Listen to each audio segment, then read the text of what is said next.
उत्तराखंड में जनसंख्या परिवर्तन का धंधा जोरों पर चल रहा है और इतने ज़ोर शोर से चल रहा है कि आप इसकी कल्पना नहीं कर सकते। और आज उत्तराखंड के मूल निवासी हमारे साथ हैं, हम उनसे चर्चा करेंगे इस पर। आप तुरंत सब्सक्राइब करें और सब्सक्राइब करने के साथ साथ कंट्रीब्यूशन लिंक और हमारे सोशल मीडिया हैंडल्स लिस्टेड हैं हमारे डिस्क्रिप्शन में, वहाँ जाकर उनको फॉलो कर लें या कंट्रीब्यूट कर लें।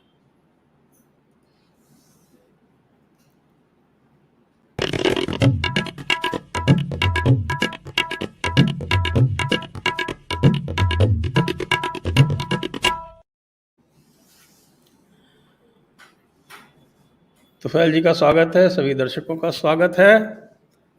आप तो उत्तराखंड के मूल निवासी हैं और मेरे पास कुछ आंकड़े हैं। मुझे बताया गया है कि हरिद्वार ज़िले में जो मुस्लिम जनसंख्या है वो 33% तक पहुंच चुकी है। और मुझे यह भी बताया गया है कि उससे लगते हुए जो दूसरा तराई का जो दूसरा ज़िला है उधम सिंह नगर, उसमें जनसंख्या जो है वो 25% से ऊपर पहुंच चुकी है और नैनीताल ज़िले में एक भी 20% से ऊपर पहुंच चुकी है। और पूरे उत्तराखंड में इस समय मुस्लिम जनसंख्या लगभग 16% है। और ऐसे स्थानों में यानी हमारे जो धर्म तीर्थ हैं वहाँ भी पहुंच चुके हैं। बद्रीनाथ में भी वो नमाज पढ़ने वाला एक किस्सा वायरल हुआ था, वो भी आपके ध्यान में है। तो ये जो है ये धंधा कितने वर्षों से चल रहा है, ये कितने वर्षों का परिणाम है? मैं आज विशेष रूप से आपका आभार व्यक्त करता हूं कि इतने गंभीर विषय को आपने उठाया। और मैं वहाँ का स्थानीय हूँ, नैनीताल पढ़ा हूँ, रहा हूँ, इसलिए मुझे उसका एक अनुमान है। ये प्रश्न कई लोगों को ये लगेगा कि इसके प्रश्न का कोई मतलब नहीं। आखिर मुसलमान भारत के नागरिक हैं, उनके हिंदू जितने ही अधिकार हैं, बल्कि कुछ अर्थों में तो हिंदुओं से भी अधिक अधिकार हैं, विशेषाधिकार हैं। एक सामान्य नागरिक के नाते उनके अधिकार हैं, फिर अल्पसंख्यक होने के नाते अधिकार हैं, यानी सवाए अधिकार हैं। हिंदू के पास सिर्फ सामान्य नागरिक के अधिकार हैं, विशेषाधिकार कुछ नहीं है। तो उनको रहने का अधिकार है, तो वो वहां रहें तो क्या दिक्कत? उत्तराखंड में संख्या बढ़ जाए तो क्या परेशानी है? इसका संदर्भ हमें थोड़ा पहले से लेना पड़ेगा। अभी कश्मीर से हमें निकले हुए 30 वर्ष के आसपास हुए हैं। आप और मैं उस पीढ़ी के हैं जिन्होंने ये विस्थापन देखा है। कैसे हुआ? स्थानीय जनसंख्या को मुसलमान बनाया गया। ये सदियों से चल रहा है। संख्या जब मुसलमान बन गई, दबाव बढ़ने लगा, तो वहां से उनके ऊपर इस तरह दबाव क्रिएट कर दिया गया। ये जानकारी अच्छी लगेगी हमारे श्रोताओं को कि कश्मीर में हिंदुओं की मानसिकता ऐसी थी कि वो अपने आप को हिंदू जाहिर नहीं करते थे। वो सब अपने आप को कम्युनिस्ट बताते थे। जनसंघ, भारतीय जनता पार्टी इत्यादि के सारे नेता जम्मू से आते थे। कश्मीरी हिंदू ये कहता था हम तो कम्युनिस्ट हैं, यानी हम धर्म में विश्वास नहीं करते। इसलिए नहीं कि धर्म में विश्वास नहीं करता, उसके अंदर साहस नहीं था। जो यातना कश्मीर के हिंदू ने भोगी है उसको अगर पढ़ना हो तो क्षमा कौल का एक उपन्यास है दर्दपुर, उसमें पढ़िए। नाम ही उसका दर्दपुर है, सारे विवरण है उसमें। कैसे महिलाओं के साथ अनाचार, अत्याचार, कैसे लोगों को धमकाना, दबाव। और फिर जब आतंकवाद शुरू हुआ तो उसके बाद वहां के जो प्रमुख नेता थे उन सबको मारा गया, स्त्रियों के साथ बलात्कार हुए, उनके टुकड़े करके चौराहों पर डाले गए। किसी को ये गलतफहमी हो कि सेना, पुलिस, प्रशासन हमारा है, तो ये सोचना चाहिए जब कश्मीर से हमारा विस्थापन हुआ था उस काल में भी सेना वहां थी, बीएसएफ वहां थी, आईटीबीपी वहां थी, सीआरपीएफ की चौकियां वहां थी। फिर भी हिंदू बाध्य हो गए निकलना, क्योंकि हिंदुओं को की रक्षा की व्यवस्था सेना नहीं कर सकती, इसके लिए स्वयं करना पड़ेगा। स्वयं करने के लिए संख्या चाहिए। तो ये मूलतः जनसंख्या जिहाद है। ये जानना मजेदार रहेगा। अभी अफगानिस्तान से हमारी आखिरी खेप निकली है, बीड़ साहब को सर पे लेके हमारे लोग वहां से निकल आए। हमारी ये धरती मूलतः हमारी है। इस्लाम ने इन्वेड किया, बाद में आया। वहां के सिख, वहां के हिंदू, वहां के मूल निवासी, मगर वहां से हम अब खुरच के पोंछ के निकाल दिए गए। ये लगातार करना, क्योंकि इस्लाम का एक स्वभाव है, ये दीन का स्वभाव है कि ये किसी दूसरे के साथ चल नहीं सकता। जीना जीना किसी के साथ सहअस्तित्व नाम की कोई चीज नहीं है। और दुर्भाग्य है कि कांग्रेस इसमें एक बड़ा टूल बन जाती है। अब जैसे उत्तराखंड में सरकार हार रही है, कांग्रेस की सरकार नहीं बन पा रही, तो अब कैसे बनेगी? वोटर चाहिए। वोटर कहां से आएंगे? इसके लिए ये जनसंख्या जिहाद की ही हमको वोट देंगे। 47 में भी जो विभाजन हुआ था तो ये तय हो रहा था, उसको कांग्रेस के नेताओं यानी गांधी और नेहरू ने विशेष रूप से जनसंख्या का स्थानांतरण नहीं होने दिया। दीन बंधुओं ने तय किया था कि हम भारत में नहीं रह सकते, यहां डेमोक्रेसी है, डेमोक्रेसी रहेगी तो हिंदुओं के वोट ज्यादा हैं, दबोच लेंगे हमें, तो हमें अलग देश चाहिए। ठीक, तो अलग देश बंटवारा हो गया, फिर यहां मुसलमानों के रहना क्या माने? इन्हें क्यों जनसंख्या स्थानांतरण? सबने कहा था, सारे के सारे लीडर्स, गांधी नेहरू छोड़ के हर आदमी। कारण था कि डॉक्टर अम्बेडकर ने तो अपनी पुस्तक में लिखा हुआ है जी 1915 में गांधी के आने के बाद और गांधी का कांग्रेस पे कब्जा होने के बाद हिंदुओं के साथ जो दुर्व्यवहार हुआ, दूसरे दर्जे का व्यवहार हुआ, खिलाफत मूवमेंट के समय हिंदुओं की दुर्गति की गई और जो सारी घटनाएं थी, वो हिंदू सोचकर जाग गए तो कांग्रेस की दुर्गत कर देंगे।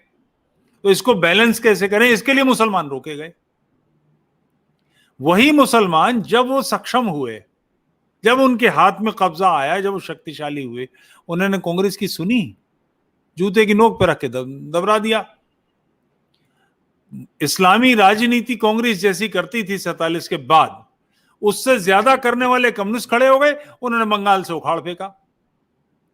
अब कम्युनिस्टों से ज्यादा करने वाली ममता आ गई तो उन्होंने कम्युनिस्ट उखाड़ फेंके। वो कुल मिलाकर शक्ति संचय है। पहले एक तहसील पकड़ी, फिर उसके बाद के दूसरी तहसील, फिर 4 तहसील, फिर जिला, फिर कमिश्नरी, फिर प्रांत, ये लगातार बढ़ने वाला मामला है। तो उत्तराखंड में जो संख्या बढ़ रही है, इसका नतीजा निश्चित रूप से लव जिहाद जो है, ये लगातार रात दिन की किस्से हैं, ये बढ़ेंगे। कभी बीच में रहकर देखिए, ये संख्या बढ़ना 33% संख्या सामान्य नहीं होती। 33% के बाद इसे पलटना मुश्किल होता है। 16% उत्तराखंड की जनसंख्या। अब आपके लिए गंगा जी हैं, मेरे लिए गंगा जी हैं, बनारस के मुसलमान के लिए दरिया पर सैर करने जाता है, वो गंगा जी नहीं जाता, वो दरिया पर जाता है। सामान्य भाषा है ये।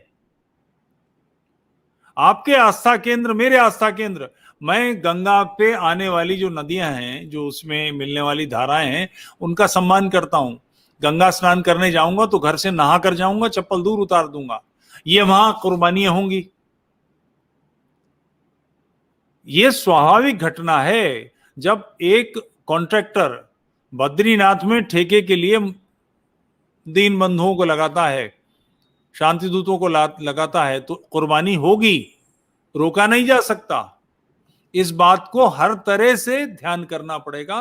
तो ये जो भूमि कब्जा उद्योग है बेसिकली, और तेजस्विता को देखिए कि एक दुकान अगर 30 लाख की है तो उसके 45 लाख लगा के खरीद लेंगे। 2 दुकान 3 दुकान होते ही वो पूरे इलाके में रेट गिर जाएंगे। संख्या बढ़ने का और बड़े आसानी से जगह बन जाती है। उत्तराखंड में हरिद्वार के आसपास, बहादुराबाद में, मंगलौर में या काशीपुर में, रुद्रपुर में, हल्द्वानी में, कालाढूंगी में, चकलुआ में मकान किसने किराए पर दिए? दुकानें किसने खोलने दी? जमीनें किसने बेची? अब उसके बाद कल्प रहे हैं, संख्या बना दिया कि 200 मीटर से अधिक का एरिया नहीं दिया जा सकता बाहर के आदमी को। ठीक बात, 180 मीटर की जमीन खरीद ली खेती की और उसमें 7 मंजिला मकान बनाया और उसमें 150 लोग रह रहे हैं। आप क्या करेंगे? आपको अतिशयोक्ति लगेगी, भवाली जाके देखिए, शाम खेत है एक जगह, पूरा पूरा इलाका बदल दिया गया, पूरी डेमोग्राफी बदल दी। इस समय कांग्रेस के लीडर्स को आनंद आएगा इस बात से कि उनको वोट बढ़ रहे हैं, अगली सरकार आ जाएगी। 20 साल बाद क्या होगा? परिवार, बहू बेटियां, लड़कियां, पोते पोतियां, ये तो उनके भी हैं। उन सबका क्या हशर होने वाला है? बड़ी अच्छी शीला दीक्षित जी को बड़ा आनंद आता था, बड़ी हिंदू मुस्लिम एकता सूझती थी, दामाद ले लिया मुसलमान, मार मार के भुस भर दिया उसने उनकी बेटी का, और सारी संपत्ति जितनी बनाई थी सब दबोच ली। ये होगा, कोई रोक नहीं सकता, क्योंकि ये उसका आक्रामक स्वभाव है। दीन का स्वभाव ही है कि वो काफिरों के खिलाफ हर जगह जंग जारी रखेगा, ये रात दिन जिहाद होता रहेगा। तो जमीन सिर्फ कब्जा उद्योग नहीं है, ये खंबे गाड़ना है, ये हरे झंडे चांतारे लगाना है, ये ला इलाहा इल्लल्लाह की घोषणा है, ये हर जगह होगी। मैंने देखे, जब मैं पढ़ता था नैनीताल, तो ईद के मौके पे कांग्रेस के लीडर पता नहीं जाने कहां से वो टोपी निकाल के लाते थे, तुर्की, लाल रंग की टेढ़ी टोपी, उसमें से एक पूंछ लटकी हुई, वो तुर्की वाली टोपी में काले रंग का चुटीला, और उसको यूं यूं गर्दन हिला हिला के वो दिखाते थे कि मैंने पहन रखी है, और ईद मुबारक, ईद मुबारक। वो पूरा क्षेत्र मार्केट का मार्केट निकल गया हाथ से। एक आदमी बैठा लीजिए, पैर रख लीजिए, उसके बाद लगातार लगातार लगातार। और केवल वो जमीन नहीं है, केवल व्यापार नहीं है, केवल दुकान नहीं है, वो किले हैं जहां से युद्ध की घोषणा होती है, जहां से खड़ निकाला जाता है काफिरों के खिलाफ। आज हो 10 साल में हो, 5 साल में हो, 15 साल में हो, बनना कश्मीरी है, बनना अफगानिस्तानी है। ये बहुत सावधानी का मामला है। और भाजपा के लोगों के लिए भी मैं कहूंगा, आप नाम ले रहे थे, देहरादून में बसावट सारी की सारी भाजपा के लीडर्स ने कराई है। वो कैसे? भाजपा के लीडर्स ने कराई है, पूछिए किसी देहरादून के आदमी से। वहां जो लोकल, वहां के जो मेयर रहे हैं उनके करम है, ये कुकर्म उनके हैं। क्या करेंगे? प्रॉपर्टी खरीद ली सस्ती, अब उसको बेच रहे हैं। एक क्षणिक जो कार्य कर रहे हैं, इसके परिणाम क्या होंगे, ये बहुत भयानक चीज है। फ्रांस चौकन्ना हो गया है, तय कर दिया कि कोई बाहर का इमाम नहीं आने देंगे, इमामों की जो ट्रेनिंग है वो हम देखेंगे, आप जो कुछ यहां पढ़ाते हैं वो सारा कोर्स हमें भेजिए। इससे कोई थोड़ा देर गति रुकती है, थोड़ा कुछ होगा, मगर आंख तो खुली। भारत में तो हमारे लीडर्स जो हिंदूवादी नेता हैं, पता नहीं वो कौन सी अफीम खा के सोए हैं। मैं समझ नहीं पाता उनकी हरकतों को कि क्या कर रहे हैं, क्या सोच रहे हैं। अजीबोगरीब मानसिकता। आखिर ये सारी शाखाएं, ये राजनीतिक गतिविधियां, ये लाठी घुमाना लाहौर में नहीं था क्या?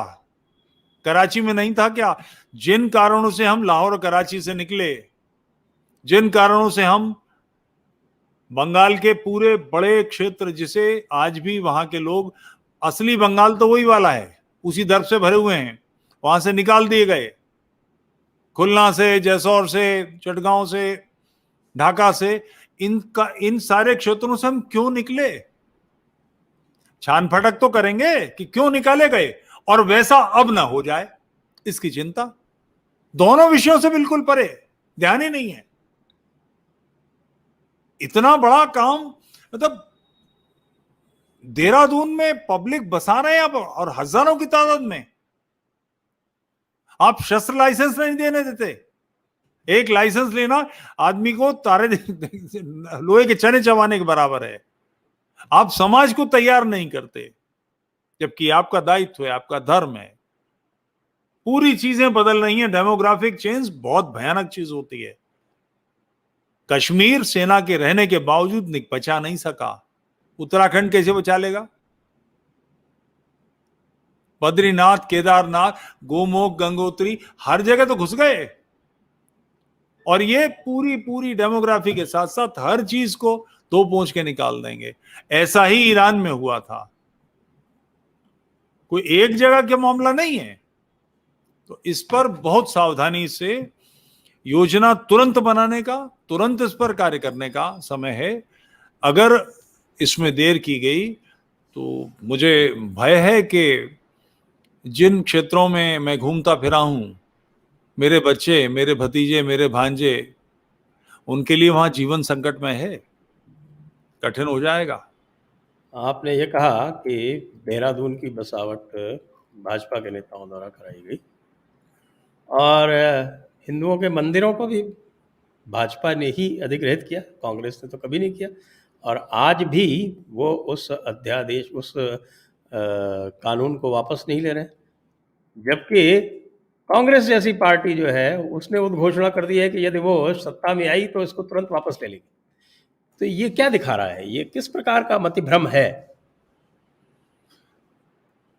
ये बड़ी खराब बात है, इसलिए कि मैं स्वयं संघ की बैकग्राउंड से हूं, मगर मेरे देखे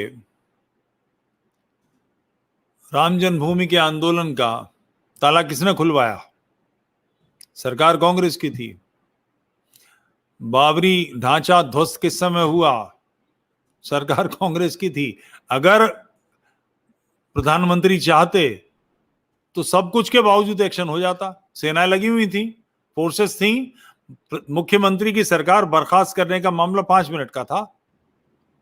कांग्रेस कर सकती है, उसका लाभ कांग्रेस को नहीं मिला, ये पक्की बात है, क्योंकि फसल धर्म की, राष्ट्रीयत्व की, हिंदुवाद की कोई बोएगा तो उसकी फसल काटने के लिए तो भाजपा ही आएगी, किसी और को नहीं मिलने वाला। वो हंसिया हमारे पास है, ये पक्की बात है। मगर हम उसका ध्यान, और उसका कारण है, कांग्रेस अगर गड़बड़ करती है तो सपा है, सपा गड़बड़ करती है तो बसपा है, बसपा गड़बड़ करती है तो कहीं आप है, तो कहीं कम्युनिस्ट पार्टी है, कहीं फलाना है। भाजपा अगर गड़बड़ करती है तो उसका वोट बैंक जाए कहां, यह भाजपा को पता है, भाजपा के लीडर जानते हैं, इसलिए इसकी बिल्कुल चिंता नहीं करते। मैं निजी रूप से इस बात से को बहुत गहरे से महसूस कर रहा हूं कि एक हिंदूवादी राष्ट्रीय दल की वैचारिक अधिष्ठान तो हम सब स्थापित हो गए, बाध्य हैं जवाब देने के लिए। आप इग्नोर करेंगे तो कोई ना कोई पूछ लेगा। सोशल मीडिया ने दबाव क्रिएट कर दिया, मगर एक राजनीतिक दल, चाहे छोटा सा ही हिंदूवादी दल, जिसका डर हो कि गड़बड़ करोगे तो वोट शिफ्ट हो जाएगा, वोट बैंक के पास ऑप्शन नहीं हिंदूवादी दल का। नतीजा यह है कि भाजपा सब कुछ, ये आश्चर्यजनक है, मगर ये मानना पड़ेगा, कहना पड़ेगा। जनसंघ से लेकर आज तक किसी इलेक्शन मैनिफेस्टो में कहीं धर्म की एक लाइन नहीं है भाजपा में या जनसंघ में। हम कार्यकर्ता चाहते हैं कि ऐसा हो, मानते हैं, समाज सोचता है, मगर जो ऊपर के लोग हैं वो नहीं सोचते, वो नहीं करते। लेकिन बात तो ये आती है, जब आप कभी संघ को या संघ परिवार को अभी आप कभी आलोचना करें तो उधर से उत्तर ये आता है कि आप संघ ज्वाइन कीजिए तभी आप क्रिटिसाइज कर सकते हैं संघ को, या फिर कहेंगे कि साहब कि यदि आपको संघ को क्रिटिसाइज करना है तो आप संघ को क्यों क्रिटिसाइज करते हैं, आप अपना अलग दल बना लीजिए। ये तो बड़ी विचित्र सी बात है कि यदि मुझे ओवैसी को क्रिटिसाइज करना है तो पहले मैं एक एमआईएम बनाऊं, उसके बराबर का दल बनाऊं, उसके बाद उसको क्रिटिसाइज करूं, या मुझे कांग्रेस की आलोचना करनी है तो पहले मैं कांग्रेस की तरह का एक कोई धर्मनिरपेक्ष दल बनाऊं, फिर उसकी आलोचना करूं। ये कौन सी, किस प्रकार की ये तर्कशीलता है? ये तर्कशीलता यही है कि हमारा विकल्प नहीं है।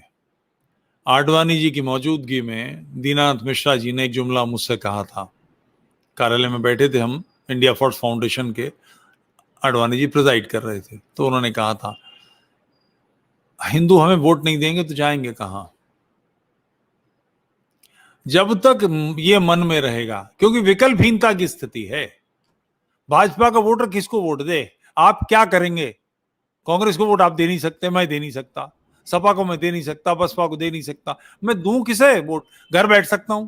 और ये हुआ पिछले मध्य प्रदेश के चुनाव में, जब नोटा दबाने की बात आई, कुछ लोगों ने सोशल मीडिया की थे, सुरेश शुक्लनकर जैसे लोग, इन्होंने खूब हुतुम मचाया, नोटा नोटा नोटा नोटा। कहीं 500 वोट से, कहीं 700 वोट से 12-15 सीटें गिर गई जो, और नोटा में कहीं 3000 वोट थे, कहीं 5000 वोट थे। तो नोटा के विकल्प ने ये तो किया है, मगर कोई राष्ट्रवादी दल, क्योंकि अल्ट्रा राइट एक्सट्रीमिस्ट, बिल्कुल शुद्ध हिंदुवादी, हिंदू महासभा जैसे किसी दल की बहुत आवश्यकता है, जिसके परिणाम से भाजपा हिंदुवादी बनी रहेगी। भाजपा की सरकार में जो इस्लामी मिनिस्टर है और जितने सेवाएं दे रहा है, कांग्रेस तो सोच भी नहीं सकती थी, मजाल नहीं हो सकती थी कांग्रेस की, बल्कि पूरी कांग्रेस सक्चर तो कमेटी आनंद, लागू कर दी इन्होंने, पूरी सक्चर कमेटी लागू कर दी। तो कांग्रेस तो थर्राई रहती थी कि जान ले लेंगे भाजपा के लोग हमारी। अब भाजपा ये कर रही तो कौन बोलेगा कि गड़बड़ हो रही है?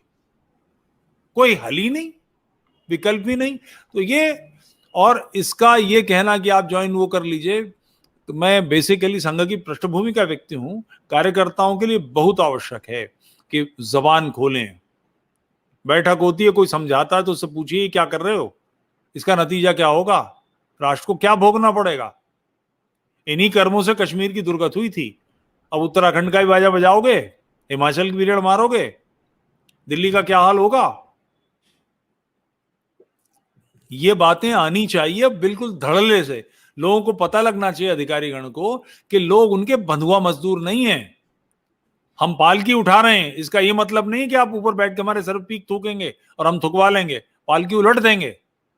जब तक ये नहीं करेंगे बात नहीं बनने वाली। तो दबाव क्रिएट हो रहा है, निश्चित हो रहा है, मगर वो जो एक तेज भाप बननी चाहिए जिससे केतली का ढक्कन उलट जाए, वो अभी क्रिएट नहीं हो रहा है। वो भाजपा के, संघ के या राष्ट्रवादी दलों के कार्यकर्ता करेंगे। और निश्चित सवाल पूछिए, सरसंघ चालक के नाम के आगे परम पूजनी मैं भी लगाता हूं, आप भी लगाइए, मगर परम पूजनी ने ये क्यों कहा, ये सवाल पूछना चाहिए। इस्लाम के बिना धर्म अधूरा, इसका क्या मतलब है, इसकी व्याख्या करिए। हम मान रहे हैं, हमें व्याख्या समझा दीजिए इसका मतलब क्या है, और देवी ये देवताओं को सोच भूल कर जाइए। बोलिए। आप पूजनीय प्रथम सरसंघ चालक डॉक्टर हेडगेवार की कुर्सी पर बैठे हैं। उन्होंने नागपुर में इस्लामी बदमाशी करते थे, जुलूसों में गड़बड़ होती थी। एक मार है, प्रहार, यहां से लाठी लेकर मारा जाता, तिरछा, बहुत विकट चीज है। अगर लाठी वो गन की नाल पर लग जाए तो नाल पर डेंट पड़ जाए, इतना जोरदार। डॉक्टर जी ने खुद मस्जिद के आगे ढोल बजाए, खुद गले में ढोल डाल के, और उसके बाद जुलूस पे लाठी बरसवाई, भुस भर दिया खाल में। आप उनकी कुर्सी पर बैठे हैं। वो गुंडागर्दी करने नहीं गए थे, मगर जो इस्लामी बदमाशी करते थे, मार्केट बंद हो जाते थे, जुलूस निकल रहा है, पता नहीं किसकी दुकान पे क्या हो जाए, किसके साथ क्या बदतमीज हो जाए। तो आपको उस जगह बैठे तो आप ये समझा दें इसका क्या मतलब है। हम एक चालकानुवर्तित्व में विश्वास करने वाले हैं, प्रसिद्ध परांगमुख लोग हैं, हमारी कोई दिलचस्पी नहीं है कि हम सरसंघ चालक के प्रति अवमानना हो, मगर ये जो वक्तव्य, इसका क्या मतलब है, ये जरूर बताया जाए। ये नहीं बताया जाएगा तो हम पूछेंगे, काम नहीं करेंगे, आपको काम नहीं करने देंगे। निश्चित आप कहें संघ खड़ा कर लीजिए, नहीं करेंगे, कोई मतलब नहीं है। हम घर से बाहर के नहीं है, और आलोचना करने के लिए क्या दुश्मन को लाया जाएगा? घर के लोग नहीं चेक करेंगे, छान पटक नहीं करेंगे, तो इसके लिए भी क्या शत्रु आएगा, वो करेगा, हमें बताएगा। हमको लगता है कोई चीज समझ में नहीं आ रही, आप बता दीजिए। तो ये तो होना ही, ये तो होगा ही होगा, करना ही पड़ेगा, इसका कोई विकल्प नहीं है। दिस इज द तो ओनली क्या वे ये आउट। बात सही है कि उत्तराखंड में भी हिमाचल जैसा भूमि कानून था, जिसमें बाहर वाले जो थे वो यहाँ एग्रीकल्चरल लैंड नहीं ले सकते थे, और ये जो वर्तमान सरकार है इसने उस नियम में ढील दी? रेजिडेंशियल एरिया के लिए 200 मीटर से अधिक नहीं ली जा सकती, एग्रीकल्चर ली जा सकती है। इसी का लाभ उठा के एग्रीकल्चर एरिया में 180 मीटर ले लिया और उसमें मल्टी स्टोरी खड़ी कर दी। अच्छा, आप किसी दर्जी को, किसी नाई को, किसी धोबी को कैसे रोकेंगे? वो टुइया टुइया मकानों में रहता है और दुकान खोल के बैठ गया। इस सारे फलों का पूरा व्यापार, सब्जियों का पूरा व्यापार उत्तराखंड के लोगों के हाथ से निकल गया। विकल्प तो देना पड़ेगा। हम वहां के पंथ हैं, हम जोशी हैं, हम फलाने हैं और हम काम नहीं कर सकते, ये तो नहीं चलेगा साहब। सेवा तो देनी पड़ेगी, इस काम को करना तो देखिए, पड़ेगा। इसका मैं आपको स्थिति बताता हूँ कि ये जो आप बता रहे हैं 250 स्क्वायर मीटर की लैंड सीलिंग ये थी फॉर परचेज बाय आउटसाइडर्स, इसको 2018 में इसी सरकार ने, इसी वर्तमान सरकार ने हटाया है। इस वर्तमान सरकार ने इस सीलिंग को हटाया है और इसको वापस लाने के लिए इस समय मूवमेंट चल रहा है युवा वर्ग द्वारा, यूथ के द्वारा। ये 22 जुलाई की मेरे पास ये रिपोर्ट है, जो सामने पड़ी हुई है। वो जुलाई से उन्होंने ये मूवमेंट छेड़ रखा है। अब इस सरकार ने क्या सोचकर ये कार्य किया, मैं आपको बताता हूँ। उस समय के जो त्रिवेंद्र सिंह रावत ने बहुत बड़े बड़े काम किए, उस समय जो इनके चीफ इकोनॉमिक एडवाइजर से, नाम नहीं लूँगा, सब जान जाएंगे, और बिल्कुल अगर कोई बीजेपी को, आरएसएस को क्रिटिसाइज करे तो बिल्कुल मारपीट की स्थिति पे आ जाते हैं। उनकी सलाह से ये कार्य हुआ और ये एक कंट्रीब्यूशन है, मतलब ये जो जिस प्रकार के कार्य त्रिवेंद्र सिंह रावत की सरकार ने किए उसका ही परिणाम है जो आज ऐसा लग रहा है कि उत्तराखंड में संभवतः भाजपा जो है वो हारने की स्थिति में पहुंच गई है। तो ये काम तो इन्हीं लोगों ने किए हैं, मंदिर तो इन्हीं लोगों ने कब्जाए हैं। उधर तो जो कांग्रेस है वो उल्टा अपने मैनिफेस्टो में लिखने को तैयार है, घोषणा कर रही है चारों तरफ से कि हम आए तो हम मंदिर को तोड़ देंगे, हम आए तो हम वापस ये आउटसाइडर वाला कानून ले आएंगे। आउटसाइडर का कानून तो हटाया इस सरकार ने है। मेरी साहब क्षमा करेंगे, मेरी जानकारी में नहीं है कि ये कानून बिल्कुल, ये हटा दिया गया। ऑथेंटिक जानकारी है, मैं आपको बिल्कुल ऑथेंटिक जानकारी दे रहा हूँ। ये 2018 में हटाया गया। निश्चित रूप से पाप है, ये पाप है। तीरथ सिंह रावत को उसकी पीढ़ियां माफ नहीं करेंगी। त्रिवेंद्र सिंह रावत को, त्रिवेंद्र सिंह रावत को उसकी पीढ़ियां माफ नहीं करेंगी। ये किया क्यों, समझ में नहीं आ रही बात। कांग्रेस तो इसलिए करती है कि उसको वोट बैंक चाहिए, इनको क्या चाहिए? ये तो ये कहकर वोट लेंगे, इसे हटा के वोट कैसे लेंगे? भयानक स्थिति, भयानक सूचनाएं, भयानक।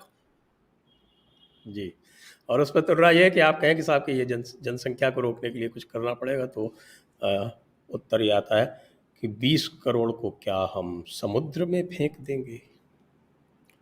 साहब 20 करोड़ तो बहुत बड़ी संख्या है। 712 ईस्वी में जब मोहम्मद बिन कासिम हमला करने आया था और भारत के उधर के छोर सिंध पर आक्रमण किया था, उसने जो हाल किया था चशनामा में दर्ज है, ओरिजिनल टेक्स्ट में है। एक मजेदार जानकारी दे रहा हूँ। महाराज दाहर की बेटी, 2 बेटियों को उठाकर उसने भेज दिया था खलीफा को। खलीफा के पास ये जानकारी कहाँ से, बाद में खलीफा ने जब उनको बुलवाया तो उनमें से बड़ी ने कहा कि आपके यहाँ ये परंपरा है क्या? हमें पहले मोहम्मद बिन कासिम ने भ्रष्ट किया, अब आपके पास भेजा है। तो खलीफा ने सैन्य भेजा, बल, और आदेश भेजा साथ कि इसको बैल के चमड़े में सिल के लाया जाए। मोहम्मद बिन कासिम की कुत्ते की मौत हुई। यहाँ जब लाश उसकी बगदाद में खलीफेट थी आई तो सड़ चुका था। वो दोनों बहनें हंसी और उन्होंने कहा कि हमने बदला ले लिया। तो उनको घोड़े की पूंछ में बांध के बगदाद की सड़कों पर घसीटा गया और पत्थरों से मार दिया गया। 47 तक जो कोर्स की टेक्स्ट बुक थी उसमें थी ये घटना चशनामा की। इतिहास से सिंध वाइप आउट है, पूरी तरह से वाइप आउट है। कैसे हुआ? जिन लोगों ने सिंध में ये हशर किया, आज तो अंदर इतनी बड़ी संख्या है। इस संख्या के लिए कोई योजना बनेगी कि नहीं राष्ट्रवादी दलों की? समुद्र में निश्चित नहीं फेंक सकते, मगर ये 20 करोड़ बने कहां से? हमारे ही तो बंधु हैं। ये तो स्थापित तथ्य है सारे संसार में। जो इस्लामी स्कॉलर्स हैं, इस्लाम को जानने वाले, वो कहते हैं कि इस्लाम का सबसे पहला शिकार तो मुसलमान है। किसी मुसलमान को, अनवर शेख साहब का जुमला है, किसी मुसलमान को इस्लाम से मुक्त करा देना मानवता की सबसे बड़ी सेवा है।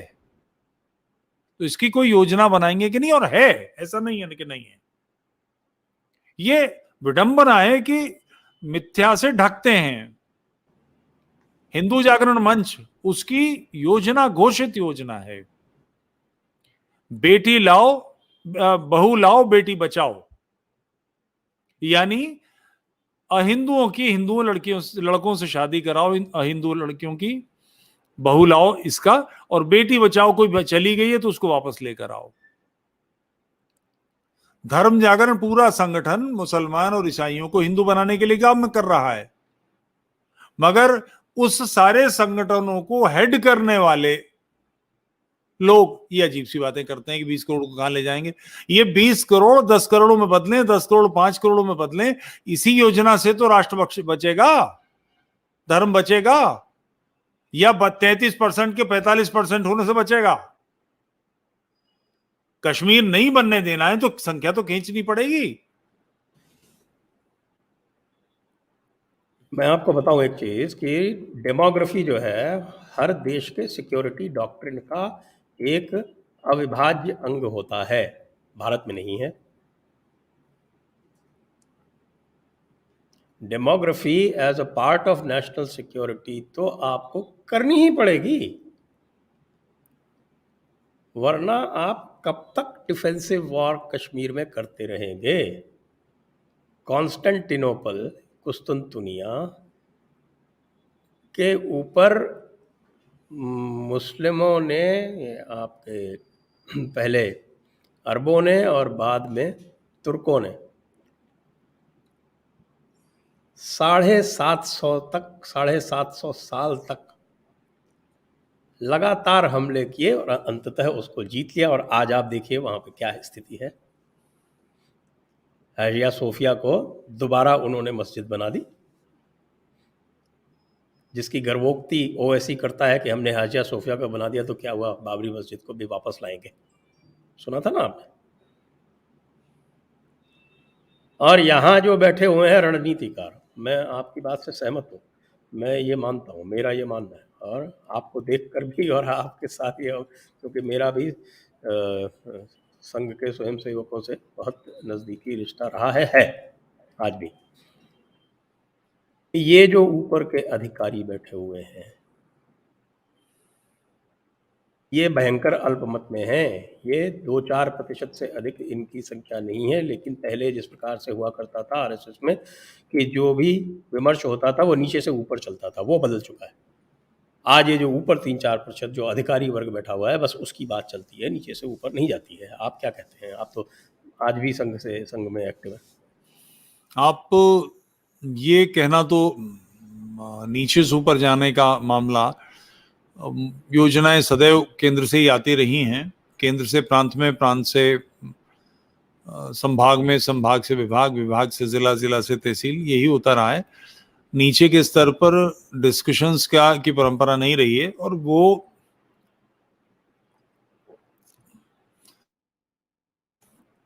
एक चालकानुवर्तित जो हमारे यहाँ संगठन का सिद्धांत है कि एक चालक के आदेश पर हम चलते हैं, उसका मतलब ये है कि नीचे से ऊपर नहीं जाता, ऊपर से नीचे आता है। और ये बात संगठन चलाने के लिए तो ठीक है, मगर राष्ट्र की आवाज का गला दबाने के लिए ठीक नहीं।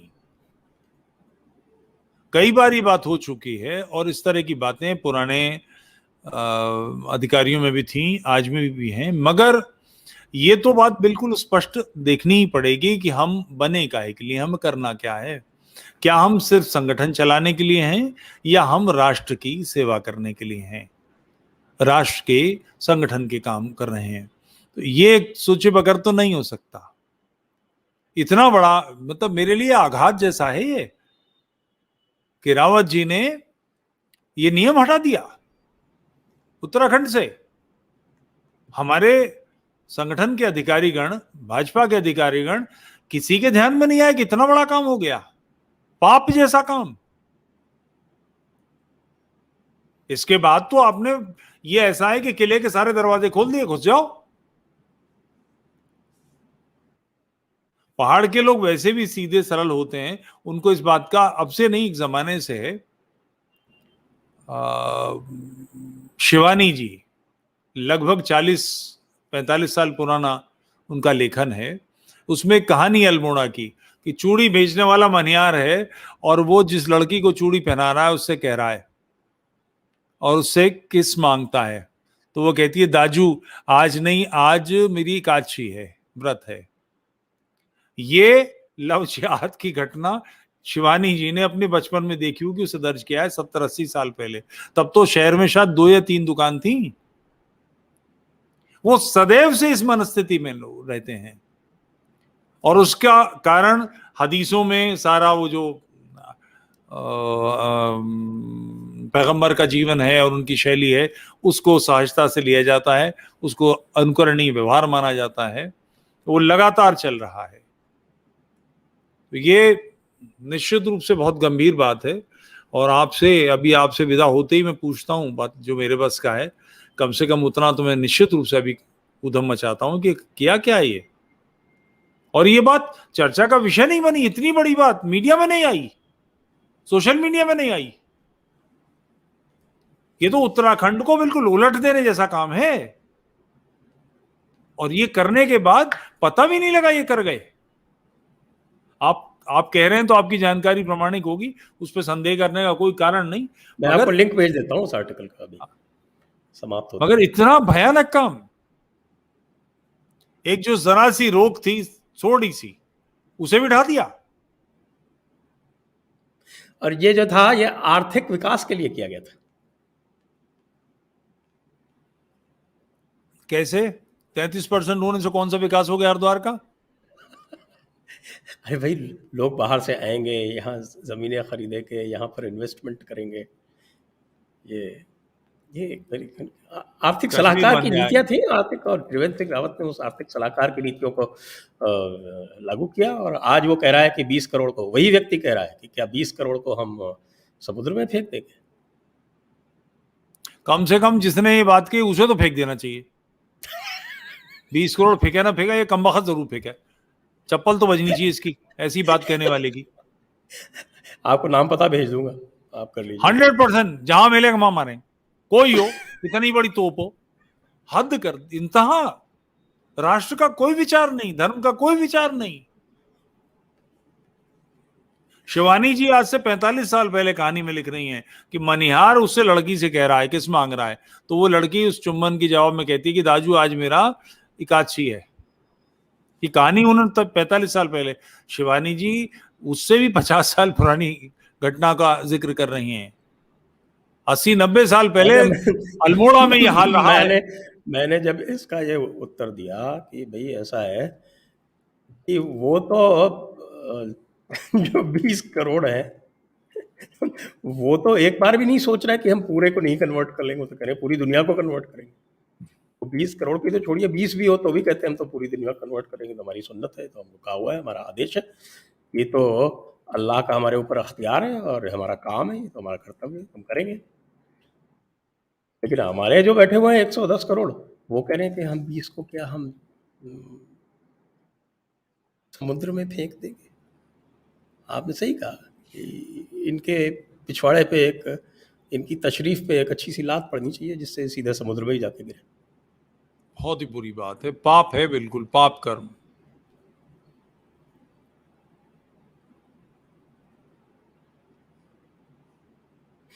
फिर भी मुझे लगता है कि संगठनों को सक्रिय किया गया है, हिंदू जागरण मंच है, धर्म जागरण है। कठिनाई उसमें यह है कि इसके जो लोग हैं वो दीन को समझते नहीं है, पढ़ते नहीं है। एटलीस्ट अंडरस्टैंडिंग मोहम्मद पढ़ लें, निःशुल्क उपलब्ध है, पता लगना चाहिए ना क्या है। हम और आप दिन रात व्याख्या करते रहते हैं, इनको समझाया, मैं ट्विटर पे लिखता रहता हूँ, लगातार कहता रहता हूँ कि अरे भाई तुम, और हमारे आजकल तो सचवाला जी से बहुत सीखने को मिल रहा है, को समझा रहे हैं भाई कि जुल्म का मतलब क्या है, जुर्म का मतलब क्या है, फसाद का मतलब क्या है, फितना का मतलब क्या है, अल्लाह के साथ जंग कौन कर रहा है। ये सारी चीज़ें तो बिल्कुल सुस्पष्ट हैं, उसके बाद भी ज़रा सा भी ध्यान नहीं आता, बल्कि अजीब अजीब तरह के वाक़यात हो साके कि साहब हमारा डीएनए एक है, इस्लाम के बिना हिंदू धर्म अधूरा है, अपने देवी देवताओं को भूल जाइए। तो ये क्या मतलब, क्या किसी तरह का कोई नया चर्च, हिंदू चर्च बनाने की कोई प्लानिंग है क्या, है क्या? ये समझाएं आप तो स्वयं सेवक हैं, आज भी एक्टिव हैं। नहीं, ऐसा तो नहीं, हिंदू चर्च बनाने की मनस्थिति नहीं, मगर ये बात जो इस्लामी टर्मिनोलॉजी है उसको समझने के लिए इस्लाम का थोड़ा मोटा मोटा अध्ययन, इसीलिए अंडरस्टैंडिंग मोहम्मद की बात, बहुत तफसील मत पढ़िए, मगर ये तो पढ़ लीजिए जिससे पता लगे कि फिसाद का मतलब क्या है। इस्लामी फिसाद फेलर्स दुनिया में कहते हैं। फिसाद फेलर्स यानी धरती पर फसाद, धरती पर उत्पात। क्या है? जो अल्लाह को नहीं मानता, मोहम्मद को उसका पैगंबर नहीं मानता, कुरान को उसकी किताब नहीं मानता, वो फसादी है, उसका कत्ल होना चाहिए। हम फसादी समझते हैं जो मोहल्ले में झगड़ा कर रहा है, लोगों से लड़ाई कर रहा है, कुछ और बात कर रहा है। नहीं, इस्लाम तो बिल्कुल ब्लैक एंड व्हाइट सोचता है, उसमें ग्रे है ही नहीं। दो टूक बात है, तुम मेरे हो या मेरे दुश्मन हो, तीसरा कुछ है ही नहीं कि मेरे मित्र भी हो, ये होता ही नहीं। सीधी सी बात है। वो साफ लिख रहे हैं कि काफिर ही जालिम है, कि शिर्क ही जालिम अजीम है, जुल्म अजीम है।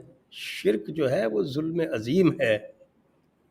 ओह, इस बात को एक मोटा सा सामने की बात, हम जिस गैलेक्सी में हैं इसमें 100 से 400 बिलियन, सॉरी 400 से 400 ट्रिलियन तारे हैं, और ऐसी बिलियन ट्रिलियन आकाशगंगाएं हैं। इतनी बड़ी शक्ति ने एक छोटा सा, नहीं, बहुत महान ग्रह पृथ्वी तैयार करा, उस पे एक दीन उतारा, उस पे पैगंबर उतारा, एक किताब भेजी, और उसे मानने के वाले जो हैं उनके अलावा बाकी सबको जहन्नुम भेजेगा, सबके गले काटेगा, सबको गले काटने का आदेश दे रहा है। कल्पना कीजिए, चीफ सेक्रेटरी केंद्र का मेरी गली में जो झाड़ू लगाने वाला है, उसके झाड़ू लगाने की अदा पर उसके खिलाफ इंक्वायरी सेटअप करा रहा है। आप कल्पना करिए कि बावले बने की इंतहा है, और हमारे मुंह से ये बात निकलती नहीं कि साहब वो नाली साफ नहीं हुई तो केंद्र का जो चीफ सेक्रेटरी है वो है इस पर एक्शन लेगा, डायरेक्ट वो एक्शन लेता है। क्या चिंतन है! और इस चिंतन को पढ़े बिना इससे निपटेंगे कैसे? और फिर ये कह देना कि 20 करोड़ लोगों का हम समुद्र में नहीं फेंक सकते। समुद्र में फेंकने की इंटेंशन किसी के है भी नहीं, संभव भी नहीं है। मगर स्पेन वापस लौटा ना, सैकड़ों सालों तक उस पर शासन था, वापस उसने व्यवस्था की कि आपको इस्लाम से छुड़ाना ही पड़ेगा, दीन से बाहर कर। 700 साल बाद वापस लिया उसको। 700 साढ़े 700 साल के बाद वापस लिया अपने मूल चिंतन में, मूल मत में, धरती में, कि हम किन पूर्वजों की संतान हैं, हमारी परंपराएं क्या हैं। और हमारी परंपराएं 5-6 साल की बच्ची से शादी करना नहीं है, अपनी बहू को अपने घर में डाल लेना नहीं है, किसी के गले काटना नहीं है। चक्रवर्ती सम्राटों के, ऋषियों के वंशधर हैं हम, जिन्होंने सदैव ये कहा है कि प्रत्येक व्यक्ति का सुख हो, धर्म की जय हो, अधर्म का नाश हो, प्राणियों में सद्भावना हो, विश्व का कल्याण हो, जिसकी सामने की एक धारणा है। मगर इसमें एक तर्क, धर्म की जय हो का की अनिवार्य शर्त है अधर्म का नाश हो।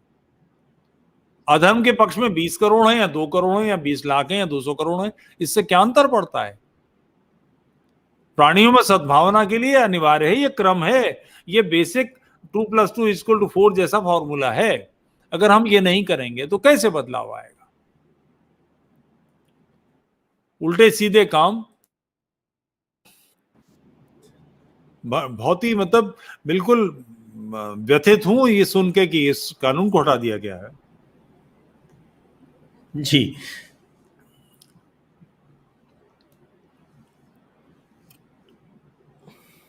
अब